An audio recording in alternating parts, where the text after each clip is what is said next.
Walk down any street in DC and you will see them. Electric scooters, parked everywhere and nowhere in particular.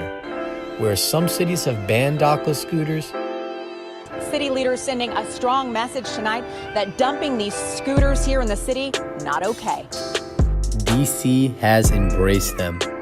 With 5 companies offering these vehicles, on any given day there are up to 2,000 scooters in circulation. The dockless systems have become a popular option to get around for tourists who are sightseeing, but also commuters who are just frustrated by the region's troubled public transit system.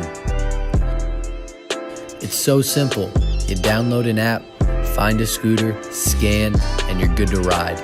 When you're done, you simply end the ride in the app and leave the scooter wherever you may be. We spoke with some tourists who are visiting Washington, D.C. to ask how these scooters have affected their trip. So this is much easier than walking around in the city. You can see everything and not waste time. So the last time I came to DC, we had to walk, from memorial to memorial, and it was kind of difficult to, get to them all, and with the time being limited.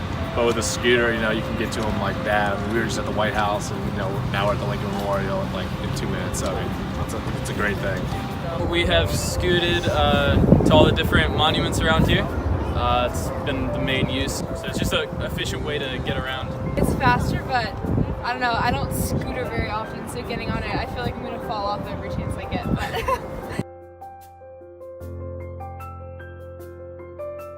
Though tourists make up a large portion of the scooter market, students who attend universities in the district have adopted them as a way to quickly get around campus.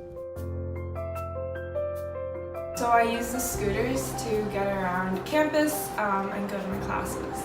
At first, I was pretty skeptical about using the scooters. They seemed a little bit dangerous, but I started using them to get to class. I was usually running late, and I could cut down my distance or the time to get to class by like 10 minutes, which is really nice when you're running late and your class is really far away. The scooters are super accessible, they're not that expensive, and you can just find them anywhere, so it's just really easy to find a scooter, hop on. Like any fast emerging technology, the scooters face their fair share of criticisms. From safety issues to aesthetic ones, the scooters have faced some backlash. Wreckage from a Lime scooter in the middle of the street at DuPont Circle Friday shows the moments after a man was struck and killed.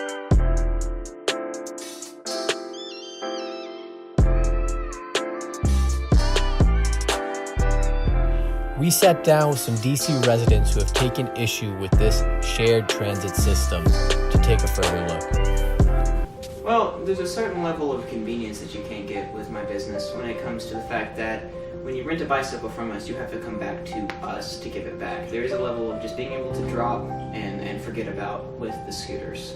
So there is definitely that. Well, the scooters have definitely brought a level of obstacle to tours in some ways, but more often than not there is a scooter parked somewhere, either in a footpath or a threshold somewhere, that I have to, on a bicycle, physically move myself and my tour around. Once again, it goes back to the idea of there's just an irresponsibility, it's a forgetfulness of it when you just kind of drop a scooter and you don't have to worry about it after that. But I and other people still do. We still have to worry about where you put your stuff. Anyone who is on one of our guided tours is required to wear a helmet when they are riding one of our bicycles or electric bikes, or segways for that matter. There's just it's not a lot of regulation to it. Technically, children should be wearing helmets when they ride any kind of vehicle, whether it be a bicycle, a scooter, or anything like that. But who's going to patrol that? No one. Like, there's no way that someone can oversight that kind of stuff. There's a legitimate danger to someone who is ill-prepared to ride a scooter. I've seen children as young as maybe 7 or 8 years old operating one of these things, and quite frankly, it's not only a danger to them but the others around it when it comes to who's going to teach a child how to work an electric scooter in that quickly time. There's not a lot of regulation when it comes to the scooters. I've been commuting in the city via bike for 5 years now, using the bike lanes daily, getting to and from work.